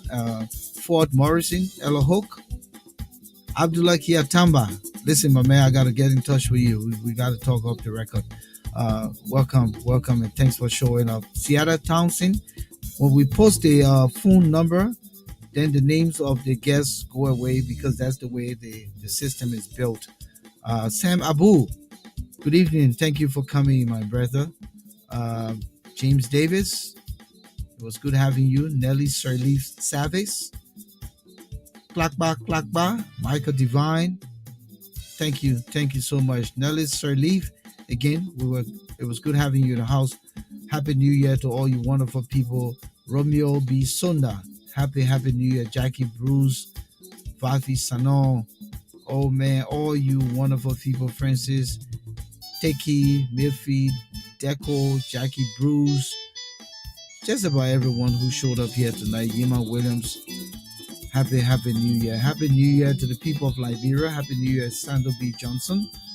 Happy New Year to Jatu Sia Morris. Happy New Year to all of you, our viewers all over the world. Thanks so much for coming in tonight. We hope that you are having a great time on your end of the world. We are having a great time here too. Good, but not too good weather because it's been a little wet and gloomy all day here in the Philadelphia area. But we're looking forward to a robust 2022, one of peace, one of prosperity. We're hoping for the best in Liberia, and can't ask for more. Again, thank you all. We'll be back here on Tuesday with another presentation. Hopefully, we'll be featuring the Pennsylvania Old Timers Association, POSA. POSA just had a new leadership installed, and the leadership has a vision for 2022, and they've reached out to the issues room to bring them in. So we'll be featuring the Pennsylvania Old Timers Association on the next edition come Tuesday, and following that edition on Friday, we'll be featuring the Liberian Returnee Network. The Liberian Returnee Network is the organization, the nonprofit organization that's helping with the repatriation process of Liberians from the Buduburan refugee camps and other refugee camps in the sub-region. So we'll be bringing them on next Friday, and that program will be a good one. So we hope that you will join us. So we have the lineup for next week: Tuesday, the Pennsylvania Old Timers Association, and Friday, the Liberian Retaining Network will be here in the Issues Room. Good evening, goodbye, good night, ladies and gentlemen. Have a great, prosperous New Year 2022. Thank you.